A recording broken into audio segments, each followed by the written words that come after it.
Nobody at camp expected it to be him. A name that practically nobody mentioned on the list of possible starters appeared out of nowhere, was thrown straight into the lineup after 2 injuries that nobody saw coming and hasn't lost since. 0 receptions allowed in recent matchups. 0. And the craziest thing is that this isn't even the biggest surprise of this camp in Green Bay. Watch this video now if you're also keeping an eye on every report coming out of Green Bay, because what comes next will change how you see this preseason. Before we get started, if you want to understand American football in a simple way and support the channel, check out my official ebook for just $7.99. If you're on TV, scan the QR code on the screen. If you're on your phone, the link is in the description and pinned comment. And don't forget to subscribe. We're on the road to 1,000 subscribers. I've been following Green Bay long enough to know when a camp is lying and when it's showing the truth. And this one is showing the truth, unfiltered. While the fans are debating who will start the season as a starter, there are people deciding that right now, under the Wisconsin sun, far from the main cameras, far from the national news. And it's not just one name. It's a whole list of players rewriting their own history in real time. Let's start with those who are riding the right wave. The name that opened this video has a last name similar to Cisse or K, depending on who you ask in the local press, and honestly, that doesn't matter anymore. What matters is what he did on the field. A teammate's injury opens up an opening. He steps in and doesn't leave.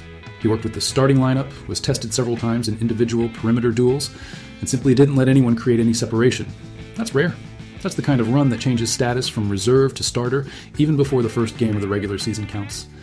But he's not alone in this line of people who are growing up.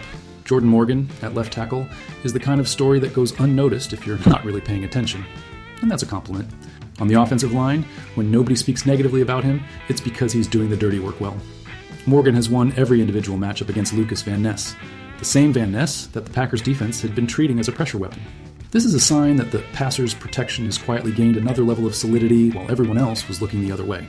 And while the line establishes itself on the air, there's another name confirming the investment the franchise made in it. Christian Watson is finally delivering on what his contract promised. Healthy, and that word carries weight after his track record, he's connecting with Jordan Love on long plays, the kind that change the score and the mood of the entire stadium. Deep touch, touchdown, repeat. When the money invested starts translating into production on the field, the message in the locker room is clear. This offense intends to soar in 2026. If you think you've heard the most unlikely part of this story, you haven't yet. Anthony Campbell wasn't even drafted. Nobody called his name in any round, and yet this 6'6" guy, weighing over 300 pounds, is commanding respect on the line of scrimmage, hitting pass after pass, forcing the coaching staff to rethink who truly deserves a spot on the final roster. The story of an undrafted player is always the most beautiful to tell because it's built entirely through hard work, without any free spotlight. And to round out this first group, the name Jordan Love looks for when the game gets really tough.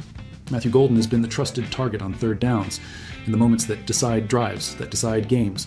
Hungry for the ball, route after route, without error. That's the kind of quarterback-receiver connection that sustains entire offenses for 17 regular season games.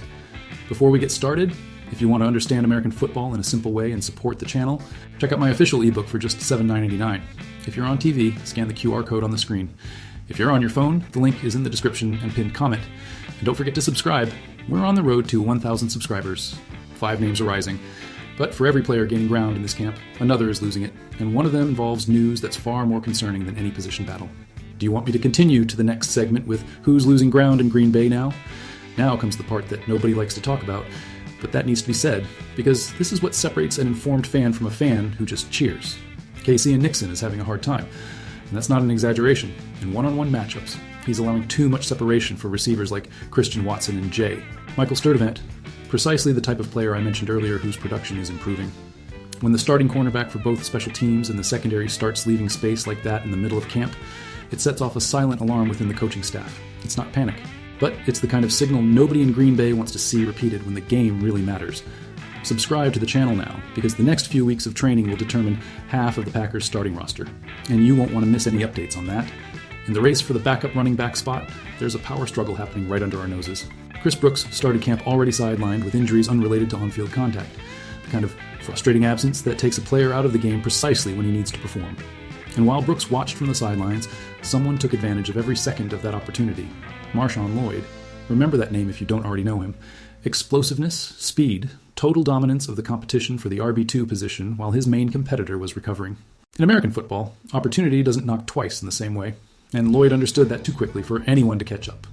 If Brooks doesn't return to peak form very soon, his competition may already be decided, but nobody has publicly admitted it yet. And we've arrived at the news that weighs more than all the others combined, the one that changes the tone of this entire video. Luke Musgrave has a neck injury. Seriously. The coaching staff is still evaluating whether the problem is long-term.